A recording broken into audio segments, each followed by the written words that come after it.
Hello, welcome to Topper Machine. I'm Josh Topper, and today we are going to finish up the lift kit for the Cincinnati horizontal mill. Now, I quickly got this done, installed, and then used the mill for a couple weeks to kind of lighten my workload. Using this and the Bridgeport in tandem really saved me a lot, but now I need to finish this, and the job is to make the pads for the feet. So let's get started.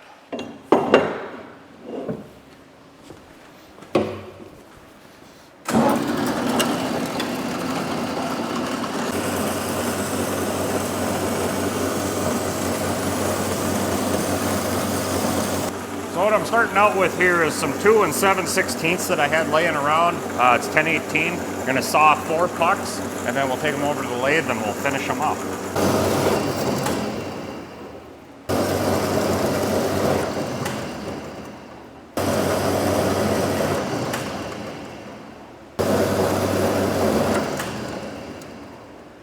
So they're all cut. Now we're over here at the little Monarch. We're going to just put them in the 3-jaw and face them, and put a center drill mark in the one end, and then we'll flip them around, put different jaws in, and do the rest of the work.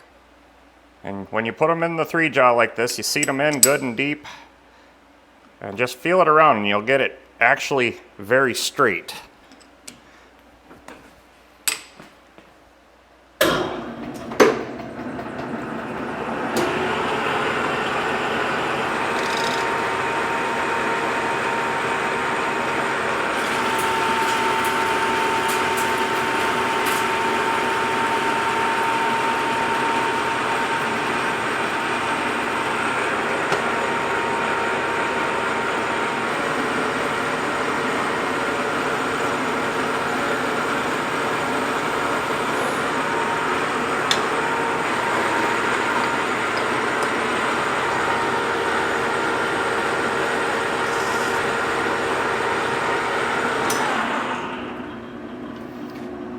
All right, 1 down and 3 to go.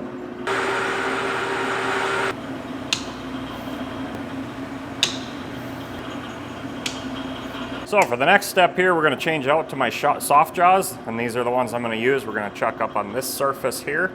So let's get that changed out.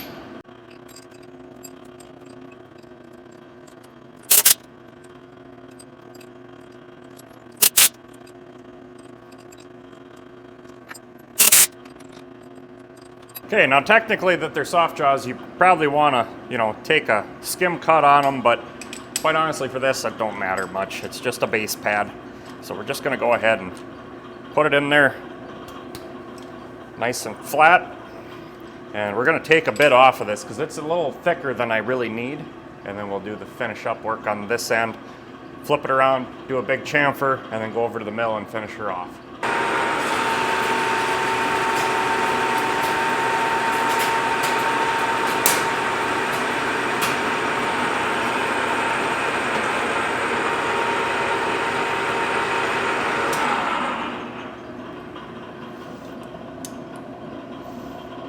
So I want to finish about 3/4 of an inch, and right now I'm at 1/027. So we'll take another 1/4 inch off of there, quarter plus. So we'll just set our mag base indicator at 0, and then I'm going to take it in that 1/4 inch plus 27, so 277 thousandths, and I'm going to 0 my bag base again because quite honestly I know roughly how much to take with this cutter from just doing it experience, So we'll go ahead and just face it off to that 0.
All right, let's see how we did. 750, right on, right where we want to be. Now we're going to do the next step of this, whereas we're going to touch off on the side, get our zero set on our cross slide, come in a half an inch, and then come in 10 thousandths and take out the center, because I want an outer ring that'll actually touch the floor and not the center, because if you have any unevenness of your floor, it'll be exaggerated here, whereas you can have an outer ring, you just got a larger contact area, but you know, less for discrepancies in your floor.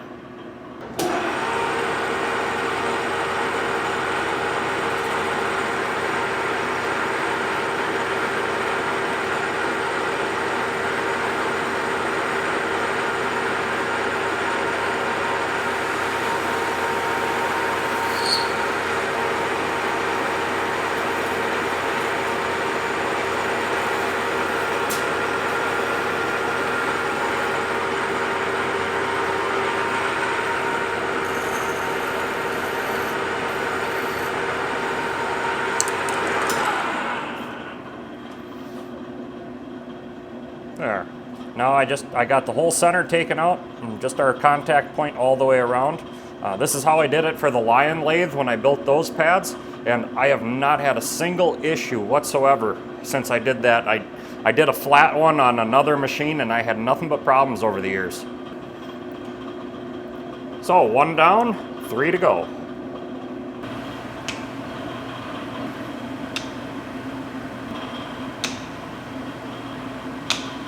Now I'll put it back in backwards to the way we center drilled. And I'm going to put a nice chamfer on it. I'm just going to set a couple of zeros, actually. I'm going to come in, set my cross slide where I want it, and I'll just come in with my carriage to a set depth that I want. I'll do this first one and then I'll set my zeros.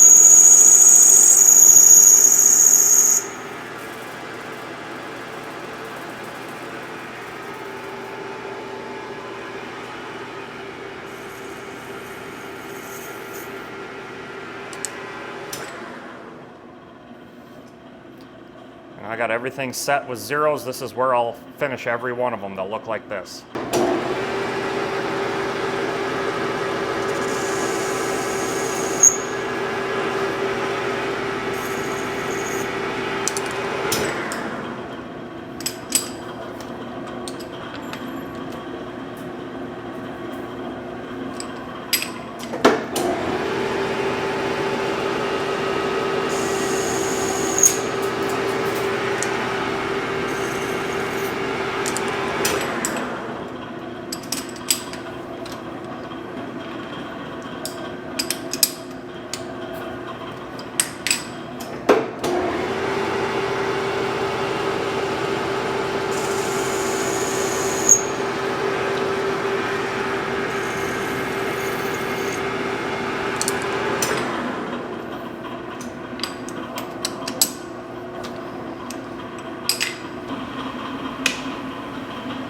Now, I don't remember if I showed this in my last video or not, but this is something I won with the Instagram Chip of the Week, and it is the Go Stop. And they're made over in Minnesota. And I've talked to the owner of the company, and he's spent a lot of time designing this thing. But what's really cool, and I've played with it a bit to find out for sure if this is the case, is I can loosen this bolt here and bring it out and reposition it wherever I need it, and it is almost spot on, dead accurate every time. So that's really cool. So we're going to use that. It's already indicated. The back jaw is indicated. We'll set our pieces in there and then we'll counter bore with this end mill. Now, a little something I do with these smaller or round parts like this is I use a couple of parallels to space out my taller parallel to where I need it. And that gives me a lot more stability on the part.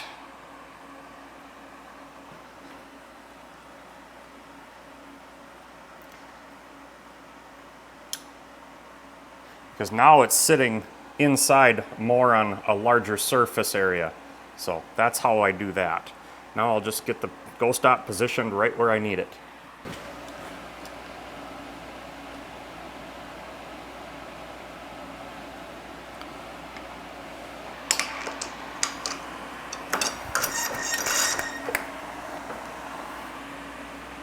All right, so I found center here. I've set a stop, so I'm not quite there yet. I'm at 210 RPM. And I'm just gonna bring the knee up till I just touch.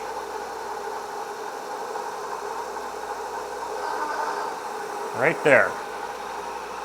Now, I'll crank it up. I want to go an 1/8 inch deep on this, so 125.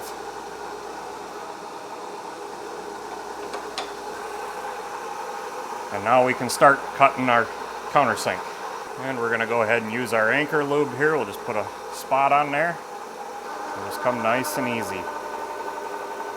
Now you're probably wondering why I did the center drill mark, and that was to take the center out for the end mill. Makes it a lot easier, get a smoother cut if you're not fighting with it. Center cutting end mills work great, but they will fight you.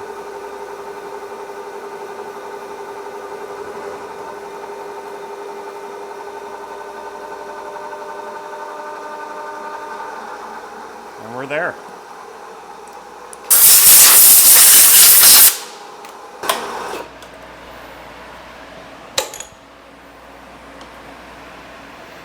And that came out nice. So 3 more to go.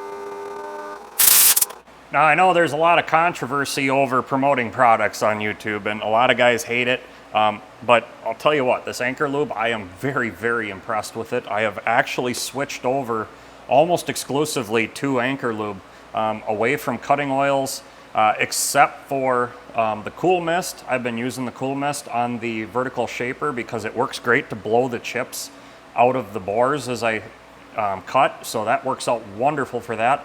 And the coolant, flood coolant I'm using on the Lion lathe. Otherwise, I'm using this exclusively for drilling, tapping, everything, and absolutely love it. So if you want a good product, try this stuff out. It's really good. I'm very impressed with it, and I'm sold on it, absolutely sold on it. All right, so in my last video, I showed how I jacked and blocked the machine using the machine itself. And I want to explain that a little more because I had a few questions about that. And it's obvious you don't watch the whole video if you're asking these questions, because I made it very clear how it worked. I just used the knee to power down against these blocks to lift it up, put blocks under the center, raise the knee back up, and it rocked it forward for me to put blocks under the back end. So what I'm going to do today is I'm going to power it down, put the blocks under, and then raise it back up, get my pads under the back feet, and then I'll raise it or lower the knee again to get my pads under the front feet.